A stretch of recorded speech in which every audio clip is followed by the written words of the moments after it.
பீகாரில் சிறப்பு தீவிர வாக்காளர் பட்டியல் திருத்த பணிகளை கண்டித்து காங்கிரஸ், ராஷ்டிரிய ஜனதா தளம் உள்ளிட்ட கட்சிகள் இன்று முழு அடைப்பு போராட்டம் நடக்கும் நிலையில் பாட்னாவில் நடைபெறும் போராட்டத்தில் மக்களவை எதிர்க்கட்சித் தலைவர் ராகுல் காந்தி பங்கேற்றுள்ளார். கூடுதல் விவரங்களை நம்முடைய செய்தியாளர் சுசித்ராவிடம் கேட்கலாம். சுசித்ரா, போராட்டம் குறித்த விவரங்களை பதிவு செய்யுங்கள். பீகார் மாநிலம் பாட்னாவில் தேர்தல் ஆணையத்தினுடைய அந்த சிறப்பு வாக்காளர் பட்டியல் திருத்தம் தொடர்பான ஒரு போராட்டம் என்பது தற்போது இன்று காலை 10 மணிக்கு தொடங்கி நடைபெற்று வருகிறது.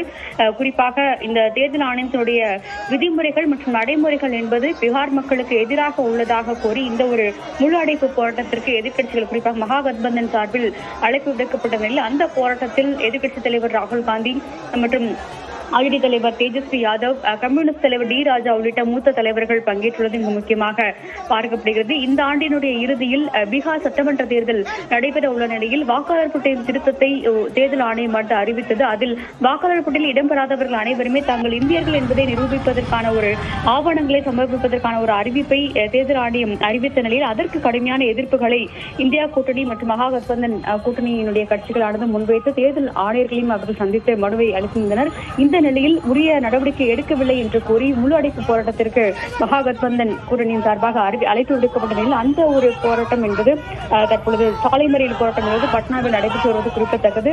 எதிர்க்கட்சித் தலைவர் ராகுல் காந்தி, தேஜஸ்வி யாதவ் மற்றும் டி ராஜா உள்ளிட்ட மூத்த தலைவர்களும் இதில் பங்கேற்றிருக்கிறார்கள்.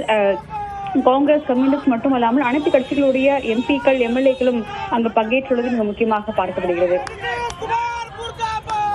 ராகுல் காந்தி தலைமையில் நடைபெறும் இந்த போராட்டம் குறித்த விரிவான விவரங்களுக்கு நன்றி சுசித்ரா.